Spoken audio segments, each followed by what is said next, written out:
मी 7वीला होतो तेव्हा मला एक प्रसंग आठवतो. 7वीचं वय कसं असतं आपल्याला सगळ्यांना माहिती आहे. थोडं थोडं कळायला लागलेलं असतं आणि बरंच कळत नसतं. नेमकं मी जेव्हा 7वीला होतो तेव्हा पहिल्यांदा टी व्ही घरात आली होती आणि टी व्हीवर फेअर अँड लवलीची जाहिरात सुरू झाली होती. पहिल्या आठवड्यात असा, दुसऱ्या आठवड्यात असा, 7व्या आठवड्यात एकदम ऐश्वर्या रायसारखा. लग्नापर्यंत वापरून पाहिली मॅडम, काही फरक पडला नाही.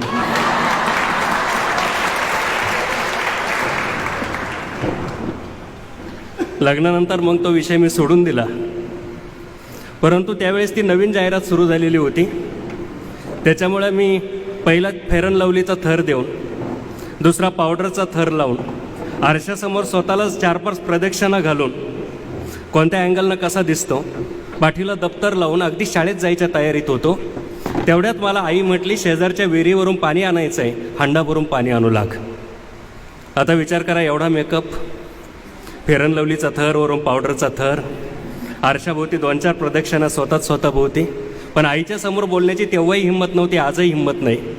म्हणजे आज आपण घरात आईसमोर पण बोलत नाही, बायकोसमोर पण बोलत नाही. आपण थर्ड अंपायरसारखे असतो. म्हणून सुखात चाललं आहे. मी हातामध्ये हांडा घेतला, आईनं तिचे 2 हातात हांडे घेतले. शेजारच्या विहिरीवर गेलो, आईनं पाणी शेंदून काढले, 3 हांडे भरले. मला म्हटली, तुझा डोक्यावर भरलेला हांडा उचलून देते. मला थोडा रागच आलेला होता, मी जरा फुगलोच होतो.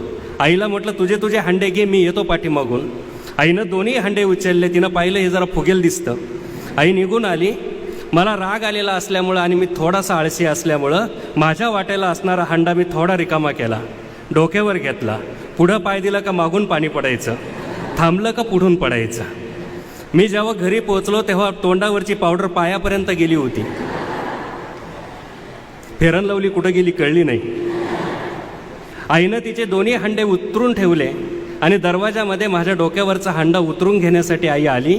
तिनं माझ्याकडे नीट पाहिलं. मॅडम, मी त्या दिवसापासून सांगतो आहे की माझी आई अडाणी आहे. आई अडाणी असू द्या, नाही तर तुमच्यासारखी प्राचार्य असू द्या, आई हे ज्ञानाचं पहिलं विद्यापीठ असतं.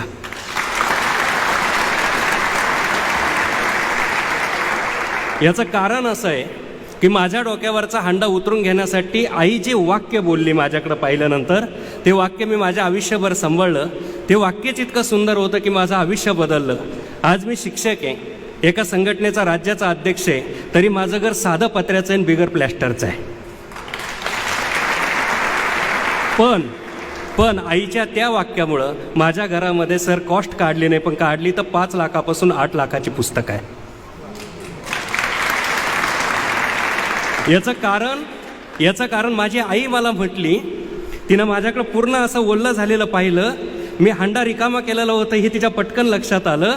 माझी अडाणी आई मला एक वाक्य बोलली. ते वाक्य असं होतं की बाबा, डोक्यावरचा हांडा कधीच रिकामा नको. जो हांडा रिकामा असतो तो डचमळतो, जो भरलेला आहे तो डचमळत नाही.